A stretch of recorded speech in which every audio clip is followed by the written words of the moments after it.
Welcome to Daily Current Affair. Today is 3rd of October 2022. The question is Swachh Sarvekshan Award 2022 India's cleanest city is.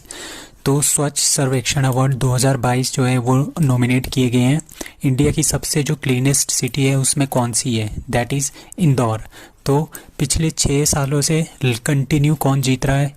That is Indore. बड़ी city में जो सबसे cleanest city है India की that is Indore. दूसरे number पे है सूरत, गुजरात। अब हम स्टेट्स की बात करेंगे। अब स्टेट्स में सबसे जो ज़्यादा अच्छी है, जब से सबसे ज़्यादा शहर जिस स्टेट के सबसे ज़्यादा शहर सबसे सुंदर हैं वो है मध्य प्रदेश, दूसरा छत्तीसगढ़ एंड तीसरा महाराष्ट्र। तो 6th टाइम, ठीक है, 6th टाइम इन ए रो, मतलब कि 6 साल लगातार इंदौर को पहला रैंक मिला है किसमें? इंडियाज़ क्लीनेस्ट सिटी में। So international day of non violence 2022 observed on that is 2 October. अब 2 अक्टूबर को क्या होता है? 2 अक्टूबर को महात्मा गांधी का जन्म होता है, ठीक है। MK गांधी का क्या हो जाता है? जन्मदिन हो जाता है। तो उनको वो किस प्रिंसिपल के ऊपर वर्क करते थे? वो करते थे नॉन वायलेंस के ऊपर, मतलब कि कोई भी वायलेंस नहीं होनी चाहिए, कोई भी मार काट नहीं होनी चाहिए। तो उन्हीं के नाम के ऊपर, उन्हीं के बर्थडे के दिन क्या मनाया जाता है? International day of non violence, that is 2 October. So International Day of Non-Violence is observed on 2 October on the birthday of Mahatma Gandhi. Now 6th India Mobile Congress 2022 was organized in that is new Delhi. अभी क्या हुआ? 1 अक्टूबर को India का mobile Congress 2022 जो इसका 6th addition था वो new Delhi में मनाया गया। और यहाँ पे इसके जो चीफ गेस्ट थे वो थे हमारे पास prime minister of India that is Narendra Modi. और इसी के उपलक्ष्य पे क्या किया इन्होंने? 6th इंडिया मोबाइल कांग्रेस में क्या किया? 5G सर्विस को भी अनाउंस कर दिया और इसका उद्घाटन भी कर दिया है, ठीक है। कब किया है? 1 अक्टूबर 2022 को इसका उद्घाटन किया गया है। और इसकी स्पीड क्या होने वाली है? जो 4G है ये 4G से बहुत ही 10 गुना ज़्यादा फास्ट है 5G, ठीक है। तो it is ultra high speed mobile internet service, ठीक है। तो इनिशियली क्या होगा?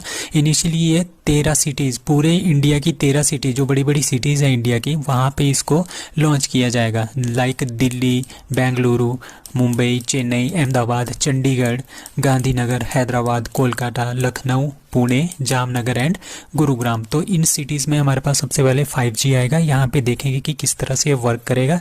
उसके बाद हम पूरे ऑल इंडिया में इसको विदिन 2 years पूरे ऑल इंडिया में ये आ जाएगा।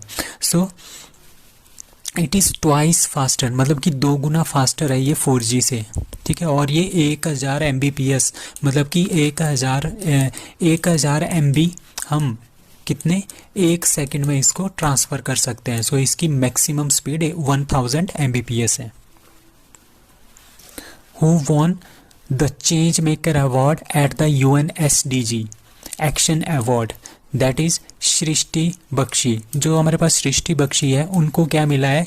चेंज मेकर अवार्ड मिला है। चेंज मेकर अवार्ड मतलब कि इन्होंने अपनी फील्ड में जाके इन्होंने एक सोसाइटी में चेंज लाया है। तो उसके लिए क्या देते हैं? एक चेंज मेकर अवार्ड देते हैं। कौन देते हैं? United nation sustainable development goals, ठीक है। UN मतलब कि यूनाइटेड नेशन इसको देता है। सो ये सृष्टि बख्शी है। सृष्टि बख्शी को चेंज मेकर अवार्ड मिला है क्या? और इन्होंने किया क्या है?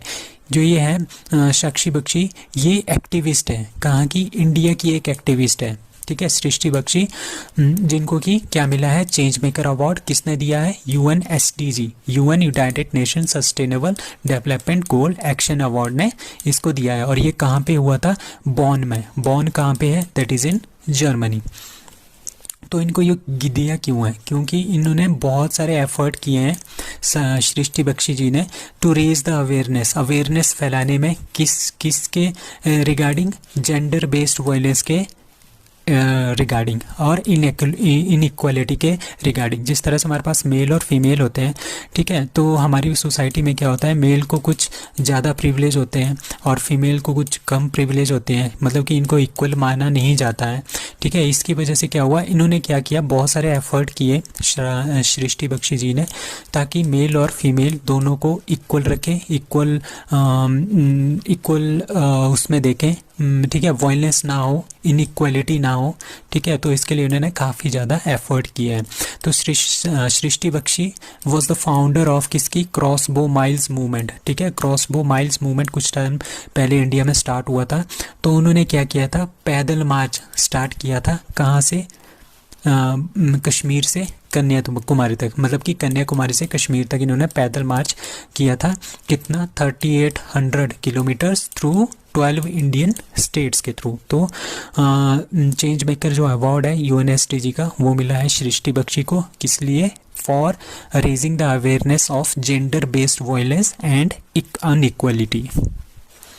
The NGT Non-Green Tribunal has directed the state government of which state to revive Sukapaika River within 6 months। तो हमारे पास एक NGT है, NGT का मतलब होता है नॉन नेशनल ग्रीन ट्रिब्यूनल, ठीक है। ये जो NGT होता है ये क्या करेगा, इन्होंने क्या किया, इन्होंने बोला एक स्टेट गवर्नमेंट है, कहाँ की, उड़ीसा को, उड़ीसा गवर्नमेंट को इन्होंने बोला कि जो आपके वहाँ पे जो सुकापाइका रिवर है, इसको 6 महीने के अंदर अंदर इसमें काम स्टार्ट करो और इसको रिवाइव करो, ठीक है।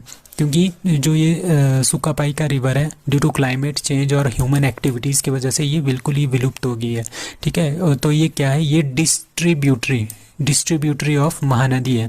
जो महानदी रिवर आपके उड़ीसा में जाती है, तो इसमें से ये एक ये डिस्ट्रीब्यूटरी रिवर है, इसका नाम है सुकापाइका रिवर। तो ये आजकल क्या है, बिल्कुल ही ख़त्म हो गई है, ठीक है। तो इसको फिर से रिवाइव करने के लिए एनजीटी ने किसको बोला है, उड़ीसा गवर्नमेंट को। तो सुकापाइका रिवर, अगर आपको क्वेश्चन है सुकापाइका रिवर कहाँ पे है, that is in Orissa. So पेंगासुएस acaria which was recently discovered in the Kaveri river belongs to which species, that is catfish। तो ये catfish की एक species है, पेंगासियस acaria, ठीक है। ये जो होते थे ना, ये जो स्पीशीज़ होती थी वो 2 सेंचुरी पहले होती थी, मतलब कि 2 सेंचुरी मतलब 200 साल पहले ये हुआ करती थी। कहाँ पे, इंडिया में as well as South Asia में हुआ करती थी, और इसको बोलते थे पेंगासुअस, ठीक है। तो ये जो है पेंगासुएस आइकेरिया, ये किसकी है, दैट इज़ कैटफिश की एक स्पीशीज़ है। कहाँ पे मिली है, कावेरी नदी के पास मिली है।